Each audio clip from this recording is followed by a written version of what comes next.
Hello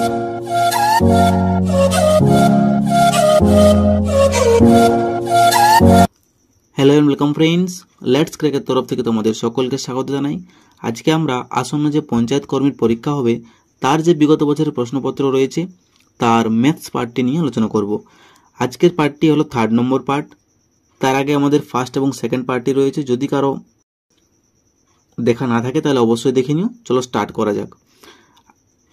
দেখো first question, একটি নৌকার স্থির জলে গতি হয় 13 কিমি পার ঘন্টা এবং নদীর বহমান গতি অর্থাৎ স্রোতের গতি 4 কিমি পার ঘন্টা।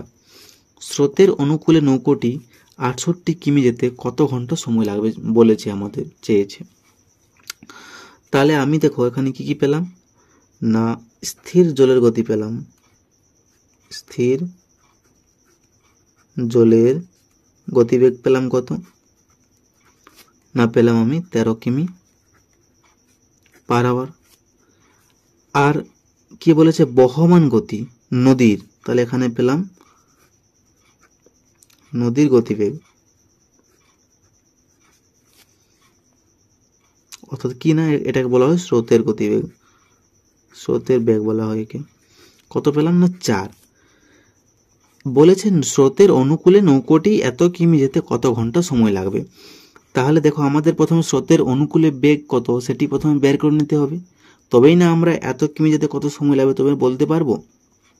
তাহলে স্রোতের অনুকূলে যদি আমাদের বেগ বের করতে হয়, স্রোতের অনুকূলে বেগ, তাহলে আমি কি করবো না, 13 সাথে 4 যোগ করে দেব, কারণ স্থির জলে নৌকোর বেগ এবং স্রোতের বেগের সাথে কি হয় না, যোগ হয়ে যায়।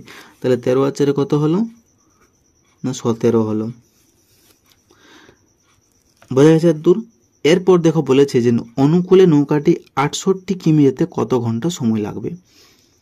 তাহলে অনুকূলে বেগ পেলাম 17 আর 68 কিমি যেতে কত সময় লাগবে বলেছে, তাহলে কি করবো না, 68কে আমি 17 দিয়ে ভাগ করে দেব। তাহলে 17 কত 68 হয় না, 17 4-এ 68 হয়, তাহলে এই 4 ঘন্টা হলো আমাদের অ্যান্সার। তাহলে বলতে পারি যে স্রোতের অনুকূলে নৌকোটি 68 কিমি যেতে 4 ঘন্টা সময় নেবে। বোঝা গেছে? পরে কোশ্চেনে চলে যাই।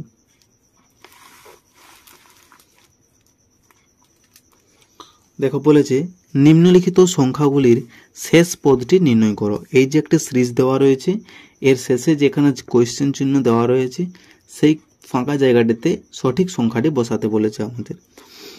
তো আমরা কি করব, দেখো এর থেকে এর ডিফারেন্সটা বের করব। যদি আমি এর থেকে ডিফারেন্স বের করি তাহলে হচ্ছে 6 16। এর থেকে এর ডিফারেন্স যদি বের করি তাহলে এখানে হচ্ছে 5 2, তাহলে 25 হলো এখানে। যদি এর থেকে এর ডিফারেন্স বের করি, বিয়োগফল বের করি, তাহলে হচ্ছে 6 অর্থাৎ 36। তাহলে দেখো একটা সিরিজ অনুযায়ী যাচ্ছে 16 25 36। তো 16কে আমি কিন্তু 4-এর স্কোয়ার লিখতে পারি, 25কে আমি 5-এর স্কোয়ার লিখতে পারি, 36কে আমি 6-এর স্কোয়ার লিখতে পারি। তাহলে এখানে যদি আমি 7-এর স্কোয়ার লিখি তাহলে কিন্তু আমাদের এখানে 49 হবে। তাহলে এই 307-এর সাথে যদি আমি 49 যোগ করি, দেখো 307 49, ওনার সাথে কত হলো না 16 হাতের 1 5, তাহলে 356। তাহলে এই ফাঁকা জায়গাটিতে কত হবে না 356 হবে। বোঝা গেছে? খুব সিম্পল। পরে কোশ্চেনে চলে যাই। দেখো বলেছে কোনো একটি বস্তুর বিক্রয় মূল্য হয় এত টাকা এবং 4% ছাড় দেওয়া হয়, তাহলে ধার্য মূল্য কত হবে। তো ধার্য মূল্য বের করার একটা সূত্র রয়েছে, আমরা লিখিন সূত্রটি কি না, বিক্রয় মূল্য ইকুয়াল টু হচ্ছে ধার্য মূল্য ইন্টু 100-র সাথে যেটি ছাড় দেওয়া রয়েছে সেটি বিয়োগ হবে। তাহলে আমি এখানে ছাড়টা লিখলাম, নিচে হলো 100। এই হচ্ছে সূত্র। এখানে বিক্রয় মূল্য দেওয়া রয়েছে, তাহলে আমি বিক্রয় মূল্য জায়গায় 1920 লিখতে পারি। ধার্য মূল্যটা আমি এমপি লিখতে পারি, মার্ক প্রাইস হলো।